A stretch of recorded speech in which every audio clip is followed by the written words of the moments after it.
So, South Africa are back to test winning ways. A 1-0 series win against the West Indies. And to be fair, the West Indies played almightily well at the back end of that second test. Gave us quite a few worries. And for a second or two, I thought maybe, just maybe, we might be losing the series. Now, that one is done. And we're going to start off today with a little bit of a review of the test series as a whole. We'll then move on to FIFER, which is back because we do have another man in the house. One of the shots is back, but he comes back after breaking a finger in his most recent test cricket exploits of his own. Now, we'll follow that up with a preview of the 3-match T20 series between the Proteas and the Windies, all set to take place in Trinidad over the next week or so. And yeah, how's it going, boys? It has been a little bit of time before it was just Kuv and me. And Divi's back. Tell us what happened then.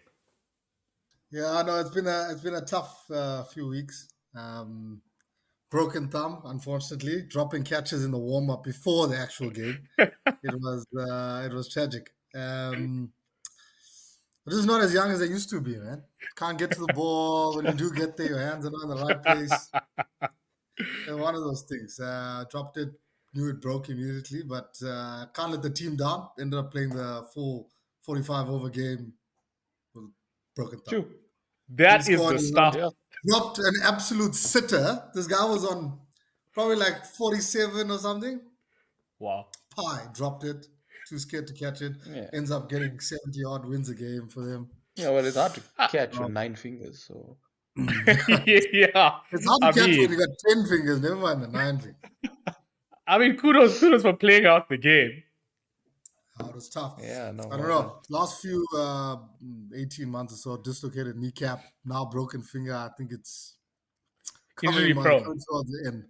But our resident psychic BoiMaam says this finger should be fine. I should be able to get back into action. So hopefully, I've been calling injuries quite well for some time.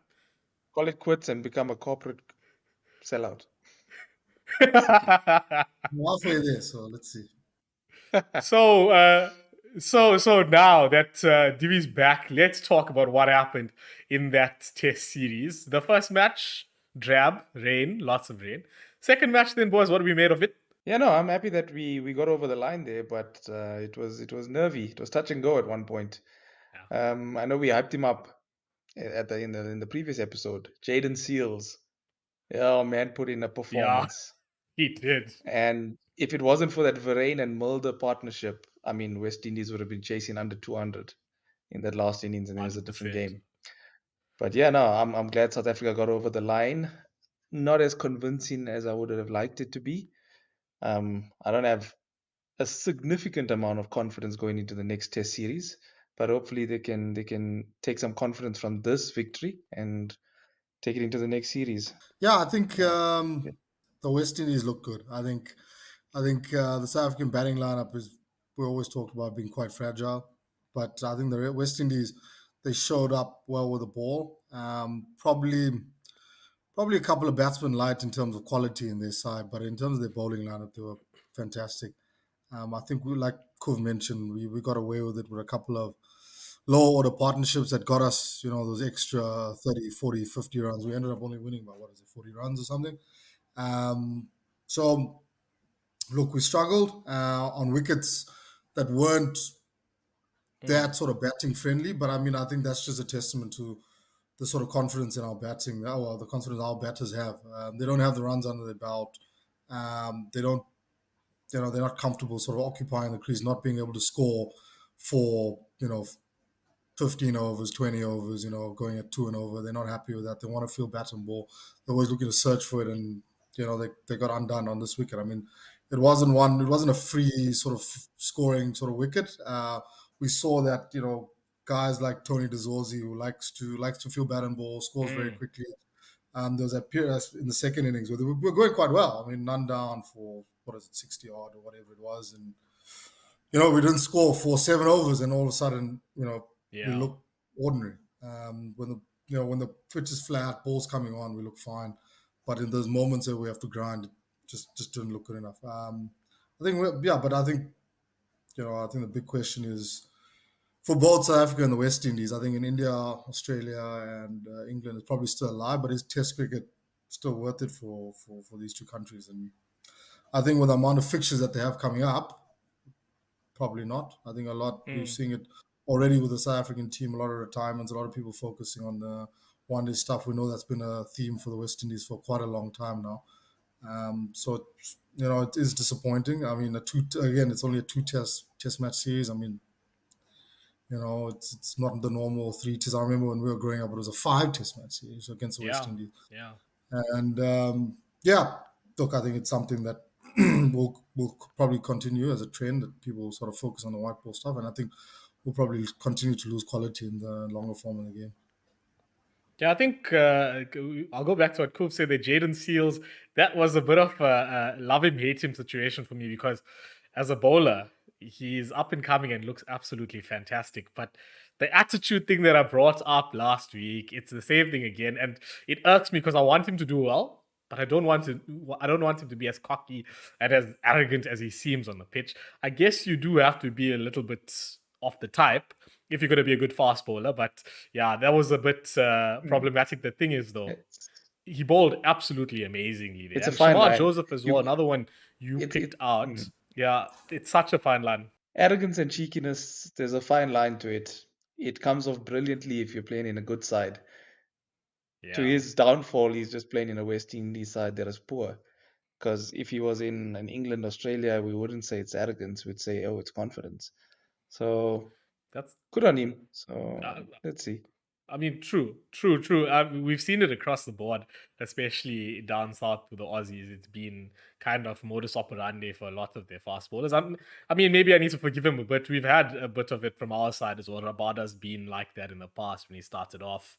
Dale Steyn probably gave you Mm. more aggression, actually, with his performances than directly chirping up batsmen. But when he whacked Kyle Verreynne on the back and then walked to him to add insult to injury, it's like, this is unnecessary. Regardless, good bowling performance from the West Indies. A little bit of the Yeah. bat in spurts from again Jason Holder. We he's played well again. We call that too. And I No, he think played from well. our end, we definitely need to assess now, what do we think as a whole between Stubbs, Tony DeZorzi. Do we think that they're fine to continue as is in this test lineup, or do we need to make changes? Rickleton didn't get a chance. He got a very brief chance. Verena played fairly decently, and I mean, his partnership did help win the game. So do you persist with Verena? Do you keep Stubbs at 3? Do you keep DeZorzi opening? And do you keep Markram opening, or do you shift him around? Because although he scored a 50, didn't perform that well in the rest of the series. I want to get Divi's view on that because I think we've been quite vocal about our feelings of Stubbs at 3. I'm still not convinced. I think you're just going completely against his natural thinking and what he wants to do. Because you could see in all of his innings he struggled, and I don't know whether he just struggled because of the pitch or he struggled with the fact that he is now a test number 3 and needs to bat a certain way. He just doesn't look comfortable and he doesn't look natural. With Stubbs, it's tough. I think as a test number 3, a lot of teams, they generally go for, or most teams throughout history, probably go for a batsman that's probably more technically solid. Maybe not necessarily the best batsman in the team, but definitely someone who can stop the rut. Because if you lose someone early, you don't want to be too down quickly. You want someone to come in and sort of stay the ship, even if he doesn't score that quickly. Who will sort of take the pressure off or absorb a lot of pressure. I think with Stubbs, he's a bit too loose to be a number 3 at the moment at Test match. I mean, he's been nicked off outside of stump the whole Mm. series. Mm-hmm. As a Test number 3, he should be leaving those. I mean, especially the times that he's come in as well. He's come in when the ball's still feeling new. We were slightly under pressure, maybe in the third innings. I mean, the third innings of the second Test match wasn't too bad. But definitely not a test match number 3 yet. I think maybe if he changes his game around, but then now that affects his T20 stuff or his short form game. So do you want to do that, or do you go and pick someone who is sort of prime for that role? I think someone like Aiden Markram should go down there. I think at the top of the order he's been struggling, especially away from home. I think they showed their stats during the game that away from home he really struggles. Um, him at number 3, I think, and I think you get Rickleton in that team somehow. I don't know if Varane is probably the keeper you want to stay with. I mean, he did score the runs, but technically, with the ball coming back in at him, he's very susceptible. LBW bold, Yeah. and he flashes a lot outside off stump. I mean, he's good. He's good to the offside. He's definitely brilliant to the offside, especially with the back foot. But, is he the guy that you're going to pick as your keeper? I don't know. I don't think so. I think you probably have to go Rickleton, Varane. I don't know if he stays in the side, but you got to find another couple of batsmen probably. You got to find another opener. You got to drop Stubbs down probably behind BoiMaam, probably maybe 5. I think he probably goes there. Rickleton 6, and then do you want to pick 5 bowlers? Probably too many. You probably have to find another batsman, and then go. The question there is Mulder performed much better than we anticipated in the series. With the ball in hand, he was decent, and credit where it's due. He got it to talk a little bit, and I mean, it does offer you a little bit of an option, but is it good enough? Is he going to perform like But this going does forward? he start over Janssen? Let's put it that way, because you're going to pick an all rounder. You have to look at both of them. So does he play ahead of Janssen? Look, based on the series performances, I could argue that you might go into the next series, whenever it may be in a test series, playing KG and Marco as the 2 bowlers. Because Nandre and Lungi didn't put a hand up here, right? Let's be fair. I thought Nandre When wasn't Gerald's bad. back, His first game was not I bad. thought Nandre played well in the first innings. I don't think he was bad, not by any stretch, but I don't think he shouts, "Yeah, I'm going to be brilliant." And somewhere along the line, I started thinking of Nandre as a young gun, but let's be fair, he's older than KG. Yeah. So we are building, and we keep coming back to that same topic.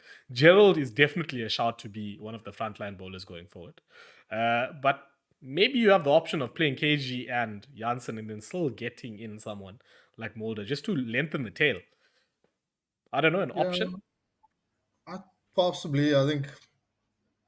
But I think they Mulder team up. is the best of a very small pool of options. So, of that 8 batsmen, if we want to call it that, because I still think Janssen plays ahead of him. It's just a question of whether you play Janssen and Mulder. So, Yeah, I think there are other batsmen out there. I mean, who do you like? it's Guys like Keegan tough. Peterson.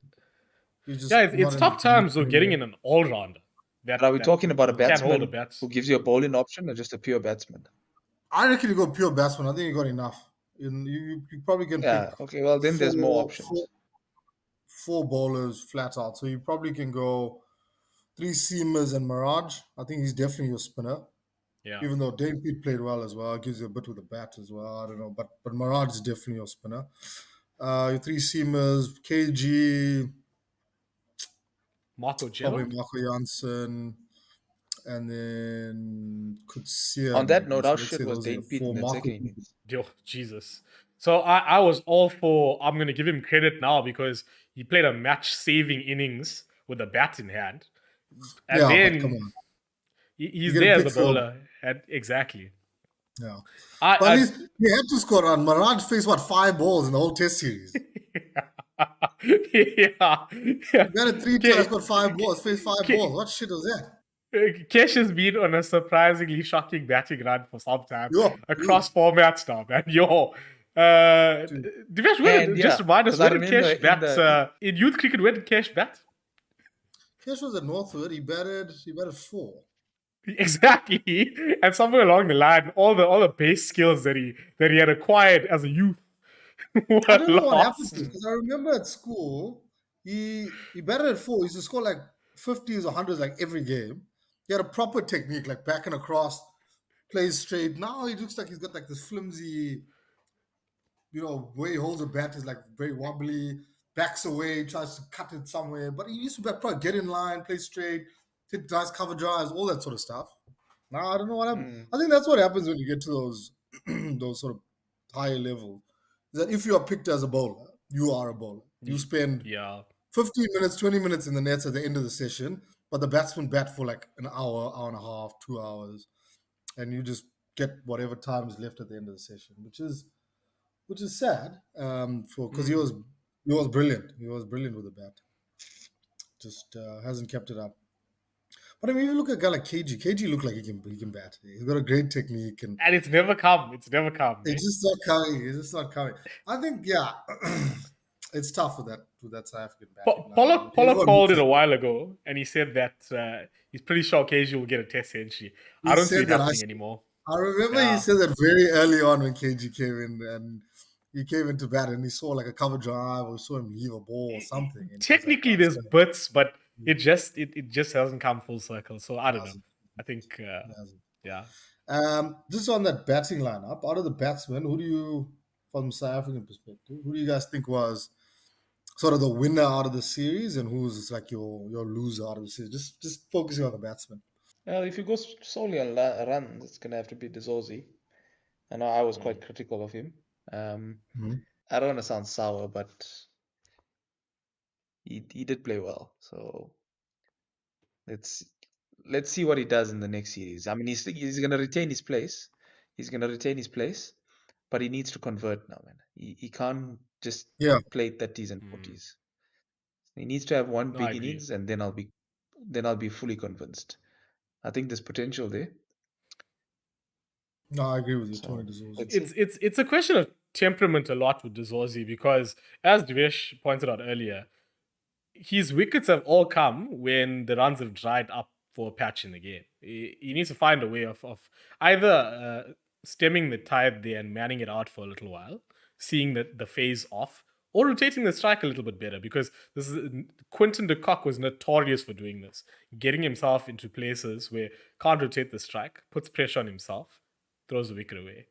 Deswazi needs to be very careful of going down the same road. But I agree with you. Definitely, there's murmurs of possibility that he can be a good opener for us. But if I'm completely honest, I don't think anyone really put their hand up and shouted, "Yeah, I'm a fixture in this team for Mm, the future." Period. There was no brilliant batting mm, performances. There were good batting performances. I think Temba's very stable knock was decent, but then he was shocking afterwards. And yeah, the mm. same with Stubbs. There was one knock. Deswazi, there was a little bit. Markram, there was one knock. Verena, there was one knock. It Yeah. not good enough. But as we've said repeatedly, a two-match test series will never show you everything that you want to see. It's an I unfortunate agree. truth, and Mm.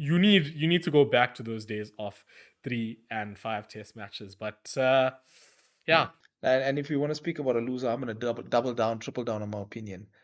In the long term, not just for this series, but moving forward for South African Test cricket, I think Stubbs is going to be the loser. I just can't see him as a Test number 3.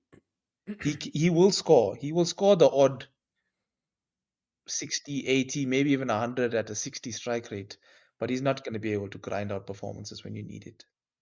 No, I You agree could with you, see because even the even when he scored those runs, I mean, he was free flowing. It was almost an ODI type innings. So, yeah, exactly. No, I was just about to say the same thing. Like even the runs that he did score, it wasn't the classical Test match innings. He had to go out there to score quickly, and that's what he did. And he looked much more comfortable than he does, mm, trying to play like a sort of conventional number 3. If mm, that's the way they want to go, play that baseball style, then he has to do it. He can't come there sort of in two minds where he's coming out there, he's leaving, he's trying to build an innings. If he wants to play his natural game and he feels more comfortable, then go for it. I mean, they must give him the license to do that. But you can't sort of just because he's talented and he's probably your best yeah. ball striker, mm, maybe your best batsman in the future will be your best batsman. You can't just mm. put him in there and say good Like a luck. few, yeah, yeah, a few months It's ago, I would have never thought it possible for him to be 2 of 25 balls in any format. It's just not exactly. him. Yeah. But yeah, like all that time ago, I don't even think he would make the Test side. Never mind bat 3 for South Africa. You know what I mean? So it's I don't know. I think it's just sort of indicative of South Africa just losing players to the short form and franchise cricket and all that sort of stuff. And just no one wants to play the long form anymore. So I don't know. We'll see where we go from here. So yeah, guys, let us know in the comments if you disagree or agree with any of the thoughts on Stubbs or Dezwazi or otherwise. We'd love to hear from you. Of course, we all have differing opinions, but along the same lines in some senses, because there are definitely things to worry about, especially with Stubbs. If you completely disagree with us, tell us why. We'd like to know what you saw in Stubbs that might be different from us. But now we're going to jump straight back into FIFER. Yes, the quiz series that was cut short because we had a few issues along the way. But now we're back. We got 2 with us today. So it's going to be a little bit different than usual. And there's a small update to our point scoring system. So as of this episode, the point scoring will be similar to the World Test Championship, where it's percentage points of what you've scored over what you could have scored, just to keep it fresh. And regardless of how many games each person's played, there still is a fair comparison. Now, if you don't know the FIFER rules, you can check them out in the video at the top of the screen. There's a little card there. Just skip to the FIFER section, the very first episode that included FIFER, and you'll learn all about it. You can check them out along the way as well, and then obviously come back. So because we just have 2 in the house today, the non-FIFER question is just going to determine who gets the easier of the 2 questions. Of course, there's only 1 person to steal. So the non-FIFER question then. In 2005, in a test series between South Africa and the West Indies, Makaya Ntini took the most wickets ever for a South African bowler in a match. How many wickets did he take? 16. 15. Okay, so Kuv is closer. He actually took 13 wickets in that match. So Kuv will get the easier of the 2 questions. I must say, neither of the questions is entirely easy. That match was a match of note. In the first innings, Brian Lara scored 196. Eventually, after getting them out, in reply, Graham Smith scored 148 in the second innings. In the West Indian third innings, Ramnaresh Sarwan scored 106 not out. But surprisingly, West Indies were bowled out for 197. Oh, Chris Gale out for 1, Lara out for 4, Chanderpaul out for 1, Wavell Hines 22, and Dwayne Bravo at 33. And then AB de Villiers, of course, scored a 62 in the back end there. South Africa winning very comfortably on day 5. So seeing as we are coming back to T20 cricket again, yes, again, the FIFER question for you, Kuv, is: can you name the top 5 batsmen that have scored the most 4s in T20 international matches? Kohli. Virat Kohli is number 4. Ding, ding. Rohit Sharma. Rohit Sharma is number 3. Ding, ding. David Warner. David Warner is number 5. 3 for 3. Ding, ding, ding. Chris Gale? There will be more than 6 though. Nope, Chris Gale is not there. Okay, Josh Butler. Josh Butler's not there. That's a second bouncer. Jai Warner. That's 3 bouncers then. Divesh, you can steal. I'm going to go with AB de Villiers. Not AB de Villiers. So, your answers that you are missing, number 1 and 2. Number 1 is Pakistani boy, Babar Azam, with 444s. He is the notorious king of 4s. Man doesn't hit that many 6s. He's got 72 6s, but 444s. And number 2 is Paul Sterling of Ireland. That was the hard one in the 5. No chance. I would have thought that the other 4 were gettable. Okay then, Divi, your FIFER question, a similar one, but not the same. Which are the top 5 batsmen with the most 6s in T20 internationals? Okay. 6s. Let's go. Rohit Sharma has to be up there, surely. Ding ding, number 1. Let's go Kohli. Not it. No, Kohli. Who hits 6s? Who hits big ones? I think Chris Gale has to be there, surely. Not it. 6s. De Villiers? That is a 1 out of 5. Cool, you can steal. Just because he's been on a madness recently, I'm going to go Nicholas Pooran. Pooran's close. He's number 6, but not it. This was, I think I was right in assuming this was the harder of the 2. But you're going to kick yourself a little bit when I give you the rest. There's possibly one that you shouldn't have got, period. Even though you should have. Number 2, Martin Guptill. Number 3, Josh Butler. Number 4, Surya Kumar Yadav. Number 5, Glenn Maxwell. So not the greatest day for FIFER then. Divesh with 1 added to his total today. and Kuv with 3. No steals done, no bonus points, nothing good. The leaderboard is on screen, so you can check that updated one now. But just like the questions, we have T20 action back. And South Africa, as you may know, take on West Indies in that 3-match T20 international series. We had Test cricket, we were quite excited for it, and it's already gone. We're back to the quick stuff. How are you guys feeling for the T20 series? Are you excited, or is it just kind of let's see what happens? I think the T20 series is going to be exciting. I think the West Indies team is definitely going in as favourites. They're much stronger. Some really great match winners in the side. I mean, with Nicholas Pooran in the side, guys like Shimron Hetmeyer, we know what he can do on his day. Johnson Charles, those kind of players. Destructive with the bat. I think South Africa, missing a lot of their senior players, missing a lot of their regulars. I think they'll struggle. I think West Indies are definitely going in as favourites, but I mean, it gives a lot of guys opportunities to show what they got. I mean, Quena Mapaka in the side had a great under-19 World Cup. Looks brilliant. So it'll be nice to see how he goes. And I know BoiMaam's excited for your boy Jason Smith to have a go. So Yeah, it'll be interesting. a bit overdue there. I don't know if it's still going to go well for him. All those years ago, under a different name, I did say Jason Smith watch a space, but I've been watching the space for so long, and I don't know. Is it still there? Is the space worth watching? We'll see what he does in the series. Kuf, how are you feeling about the series? Yeah, also excited, but also a little bit scared because I look at the South African squad and it looks a bit thin. I am excited to see Stubbs back in his natural habitat after all the doubt we had over him in the Test series. If South Africa play to their strengths, then they can definitely give West Indies a good run. We know in the short form, anything can happen. Somebody can just have a blinder of a day, either with a bat or the ball, or somebody can take a Temba-esque catch in the T20s. But let's see. I would have still liked one more Test match over this T20 series, but let's take what we can get.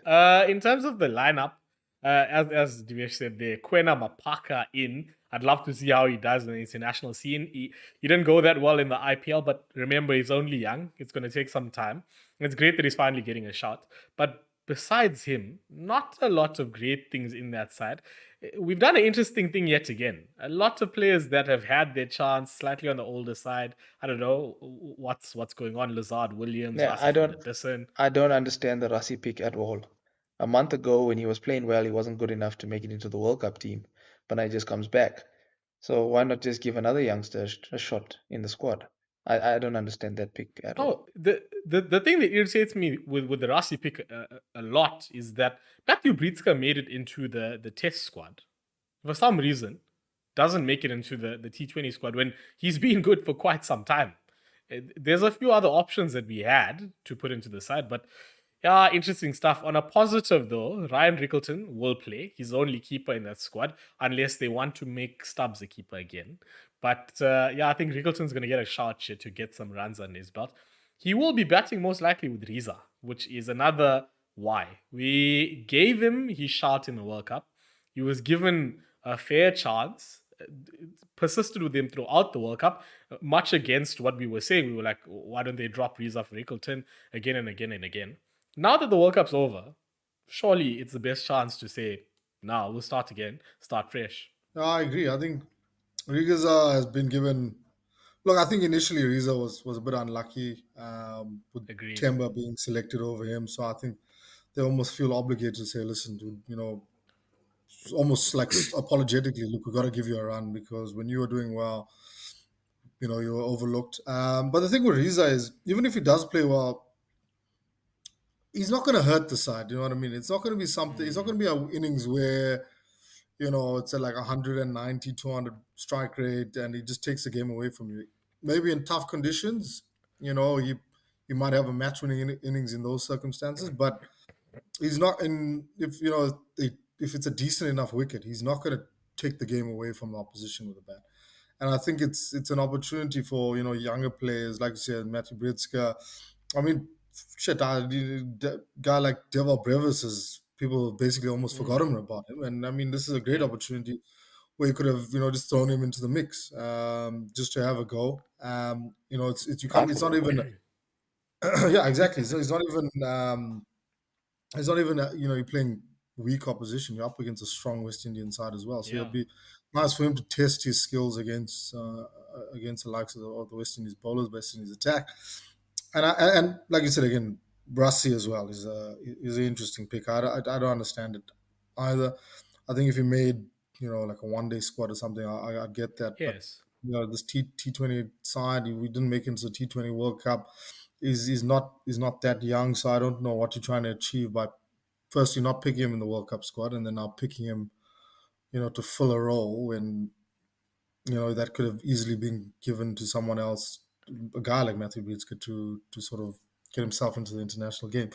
So it's an interesting, squad selection. I'll just go back to something that BoiMaam and I discussed an episode or two ago. I just want to get your input on it. What do you make of the whole selection structure? Because I know we harped on Shukri Conrad and the Test selection, but even with the ODIs and T20s, it's one man. It's one man making the decision. So, I mean, how does that work? I don't understand because I think surely you need some sort of panel to go through this. I mean, the thing with one man is that you'll have your you'll have your sort of preconceptions about a player. Whether it was you met him once and he was just not a nice guy, very arrogant, then you've already sort of don't favor him. Maybe you're not paying enough attention to the types of innings that people play. Maybe all you're doing is looking at scorecards, right? A guy scored 25 or 13.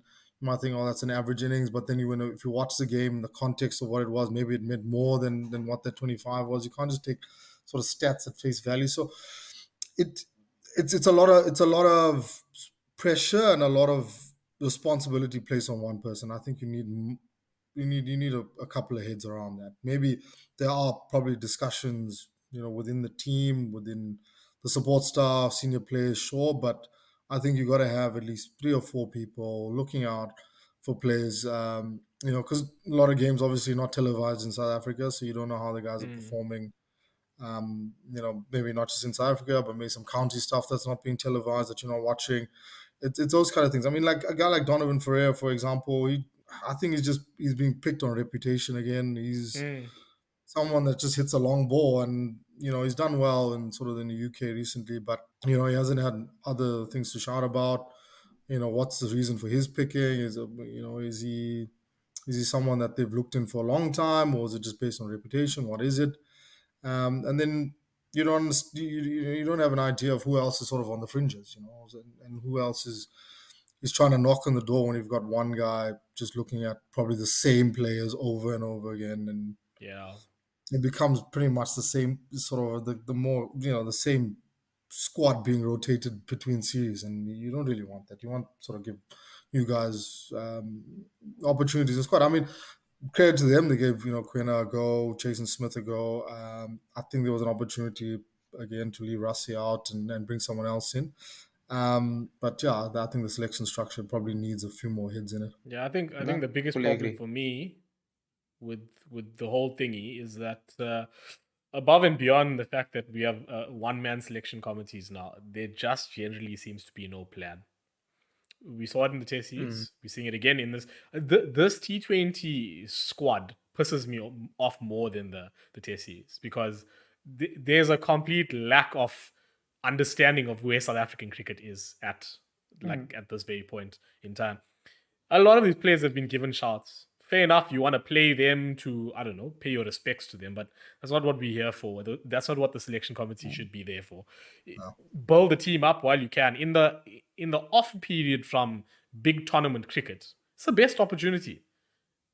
Scan, see what you have, check your stock. Yeah. And then when you go into a big tournament, then you don't have these issues of, oh, this guy's been underperforming 7 matches in a row, we're going to still play him because we didn't bring options.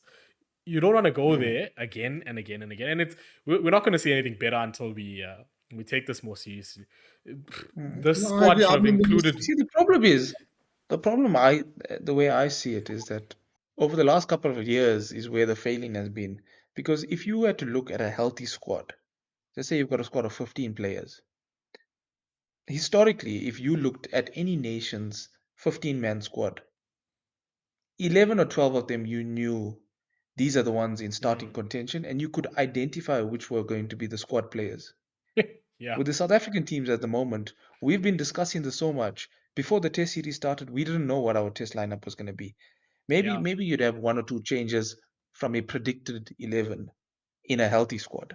But with this T20 squad, I can see each one of them playing. Normally in a healthy squad, you'd have, someone that you're introducing into the system, maybe a Kwena Mapaka or something like that, where you would say, okay, he's going along for the ride in this series. Maybe the next series he'll get one game, then he'll get 2 games. Now it's just a free for all. You don't know what the hell is going on. Like you're saying, there's just no plan. You don't know who's Yeah. And there and as a squad player. Someone might be there. We may think on he's a that squad player, but he might start all 3 games. on that Kuv, it's spot on because we're not having selection headaches because of we're overburdened with quality. It's a lack of quality. If you had Exactly. 15 that were just very good and you had a problem picking a squad, perfect. That's a headache everyone wants. But there's maybe 3 or 4 in that squad that you can say deserve to be in a starting 11 for South African T20 cricket if they were trying to win something. No, So but I don't know. that sort of lack of selection options is because of the type of selection that they're doing now. It's because they just put in the same people over and over. It's people that haven't cemented their spots in the squad.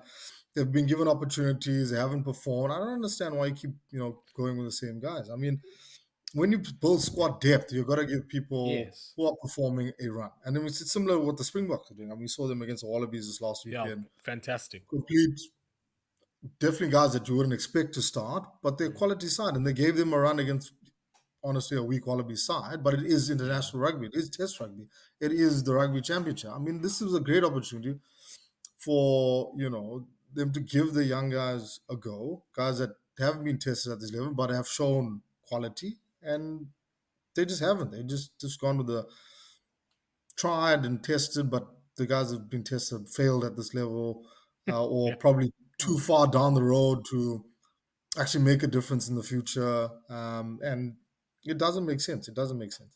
I just want to ask Divi one question because I know he missed I think he missed that episode where we discussed all format cricketers. Who do you think Oh yeah. are South Africa's all format cricketers?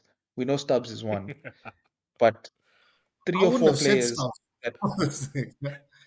no, we know uh, from CSA's viewpoint, we know he's going to Yeah. be CSAs, that person. yeah, But who do yeah. you think warrants a reputation as an all format cricketer in South Africa? Okay, one Rabada. I think Rabada's good in all formats. Definitely. He'll be there. I think Keshav probably as well. I think he's all format cricketer. Um, Aiden Markham, I think, has got the talent to be an all format cricketer. He just hasn't done it consistently at the test. So, I mean, he scored some brilliant hundreds against Australia in difficult conditions. He's got the ability. He just, hasn't done it enough away from home. Other than that, Marco Janssen, I think is another potential option. But other than that, I don't see it. I mean, look at the test squad.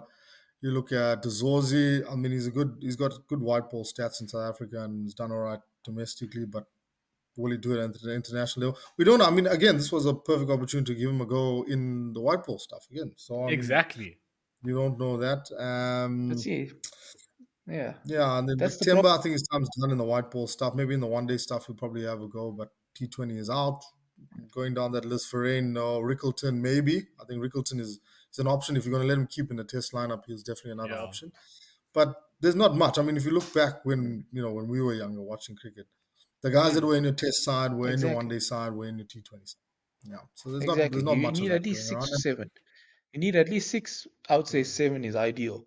All format cricketers, and you rotate 4 of them between I formats, and agree. we Yeah. just don't have that. You don't have that anymore because you've got two different coaching styles as well. You've got a test coach, you've got a one day coach. I mean, England's going through the same thing as well. But the good thing about England is that they've got depth, they've got structures in place where they've got enough test cricketers, they've high quality test cricketers, they've got high quality one day players We don't have that kind of depth where we can say, okay, fine, we've got a Yeah. completely different test side to our one day side. The only reason we've got two different sides now is because the good quality players are giving up the test stuff and focusing on white ball cricket. One, for the money, and two, it takes up less time in their lives.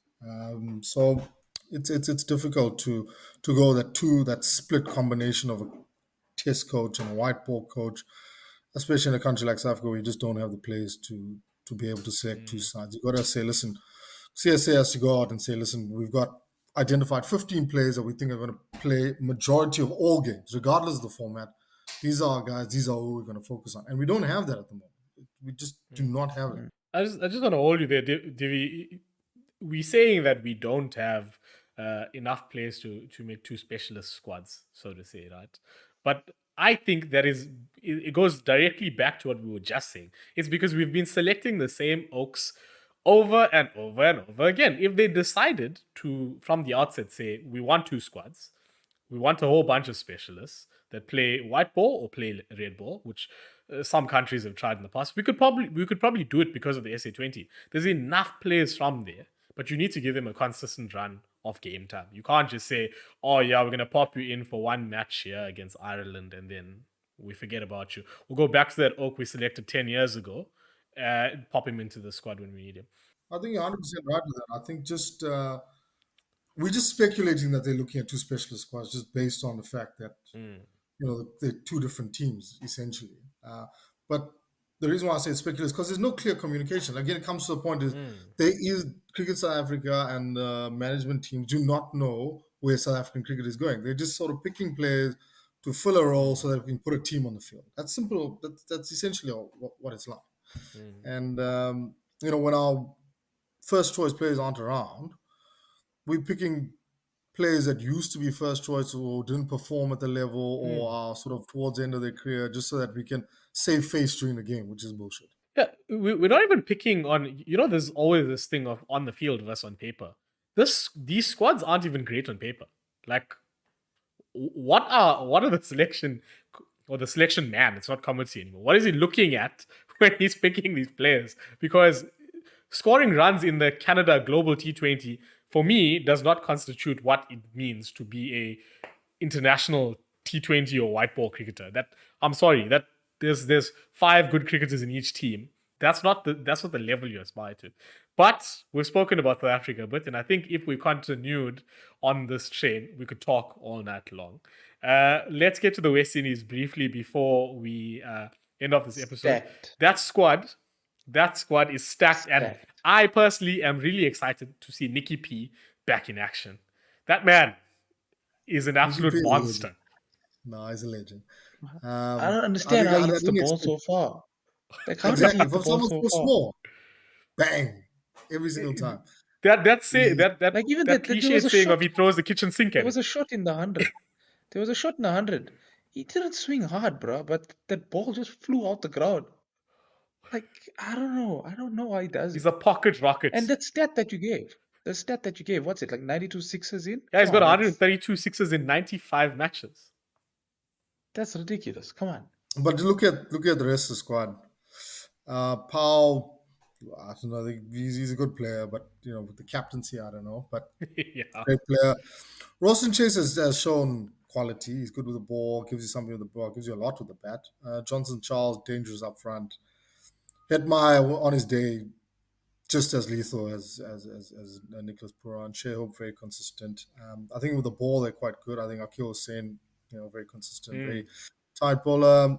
McCoy, I think when he first started was very good. The lefty, sort of tapered off recently, but can still go to the slow balls. But he's had some injury troubles, but I still rate him.